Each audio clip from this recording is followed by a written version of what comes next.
Hey everyone, it's Natasha. I am back. I wanted to get on here and do a couple things today, share with you a couple things I'm doing.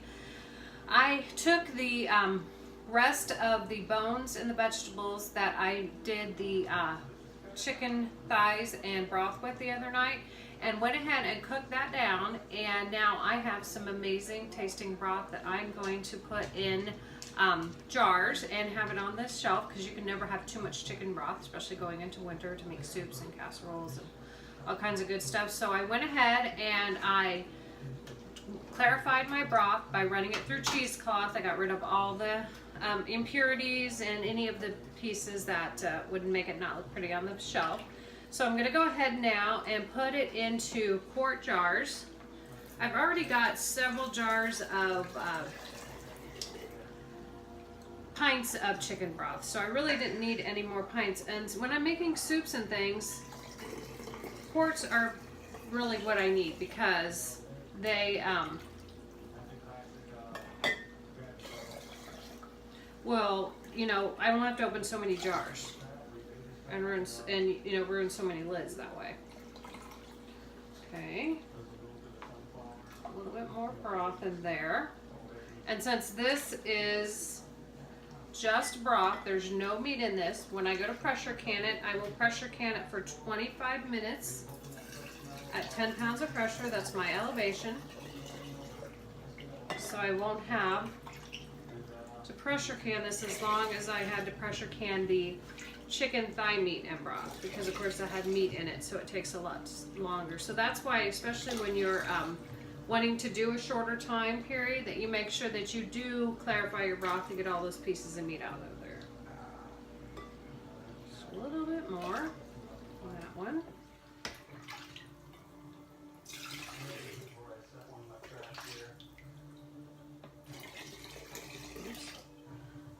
A little messy, but that's okay. That's what dishcloths are for.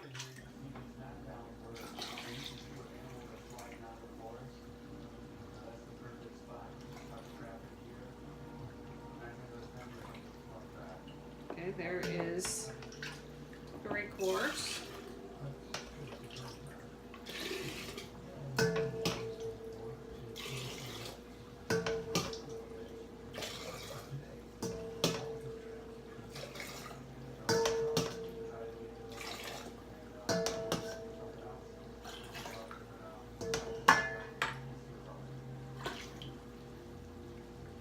There is 4 quarts, and I've got just a little bit of broth left, so let me grab a smaller jar. No point in wasting it. I think this 8-ounce jar will just about do it.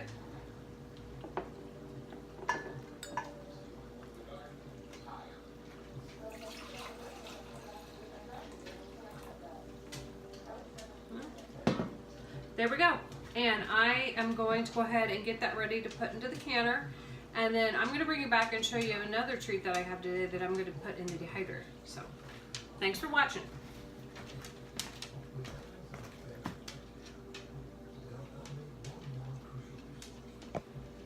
Okay, I actually ended up with 4 quarts and 1 pint of broth.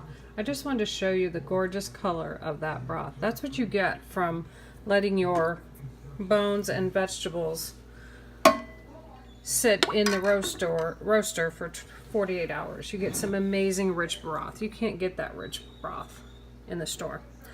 So these are going to go into the canner for 25 minutes, because we have more quarts. We have quarts in here.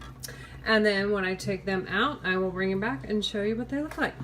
Alright, I'm back. I just took all of my jars of chicken broth out of the canner. It looks amazing. I got 4 quarts and 1 pint of solid broth. And then over here was the chicken and broth that I did the other night. So I got a total of 15 jars of broth, of chicken and broth, and 5 jars of just broth. All of that for $12. I am still amazed and just can't believe how much of a deal I got on that.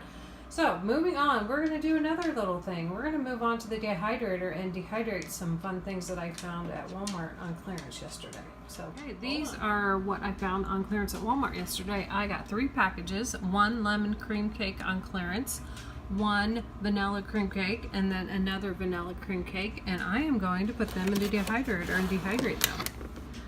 Now, you ask why I'm doing this? Well, 1, because lemon cream cake and vanilla cream cake are amazing, and 2, I can make some awesome little snacks that won't go bad, and I can even use these for some gifts. So there's the lemon going in the dehydrator. And then we're going to do the vanilla. There's a slice of vanilla on there.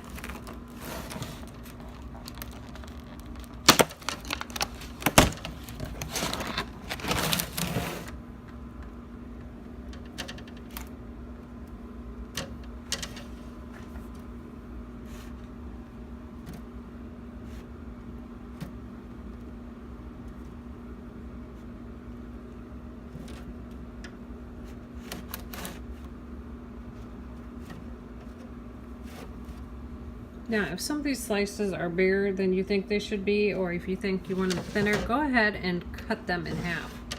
That's what I will do with some of these that I think they're just a little bit too thick, that I don't think, like this one's a little too thick. I'm gonna go back and cut that one in half before I dehydrate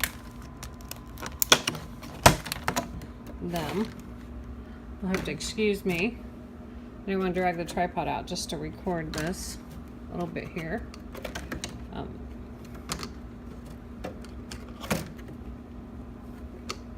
Okay, so there is all of our vanilla and lemon cream cake, and I'll bring you back when it's dehydrated so you can see how awesome it is. Thanks for watching.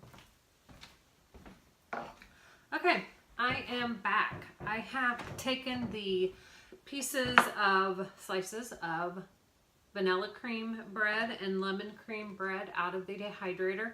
I dehydrated them, I'd say about 10 hours. You can tell they're nice and dry. There's no moisture to them. You can't break them with your fingertips.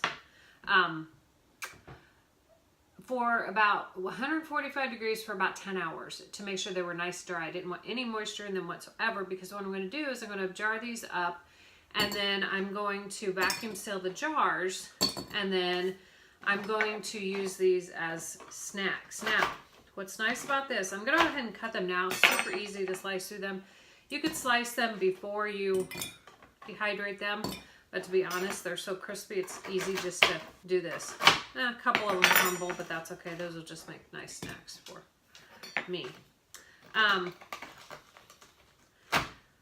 I got these on clearance, these breads on clearance at Walmart. So you can use your own fresh breads, or you can use clearance breads that you find at the store, in the bakery, whatever. They could make nice Christmas gifts. They could make just good snacks for you. They'd be awesome. The lemon would be awesome with a glass of tea, hot tea this winter. The cocoa would be, or the vanilla would be awesome with cocoa, hot cocoa. Pull some of these out.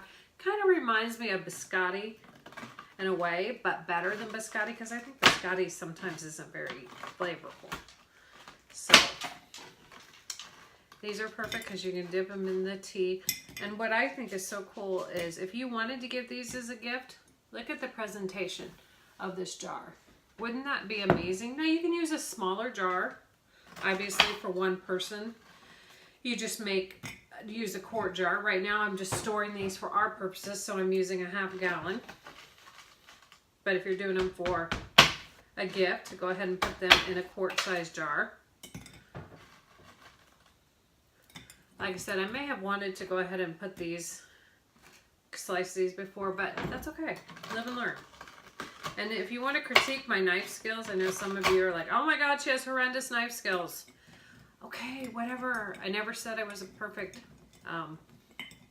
food preparer. I am a mom who likes to cook for her friends and family. So anyway, that's for all you people that like to hate on us that do these amateurs that do these videos. Now that one sliced up perfectly. And there. One more slice, I think. Yep. Okay, so there. I rotated. I went between the lemon and the vanilla. You could see really easily. If you're going to give these for a gift, somebody's going to be able to easily tell. Sometimes they have chocolate. Sometimes they have other flavors, but these are the two flavors I picked up on clearance the other day. I'm going to vacuum seal those in a jar. They make snacks for us, and I have enough left over. I may do a couple quarts for gifts. Anyway, that is my video on doing the dehydrating the breads and the broth. So I'm going to sign off here. I've got another video I'm anxious to do for you, and it is on making oatmeal breakfast cups and oatmeal cookies. So breakfast cookies. So stay tuned for that. Thanks for watching. If you like this video, give me a thumbs up. If you'd like to see more videos, leave it in the comments below. Talk to you later. Bye.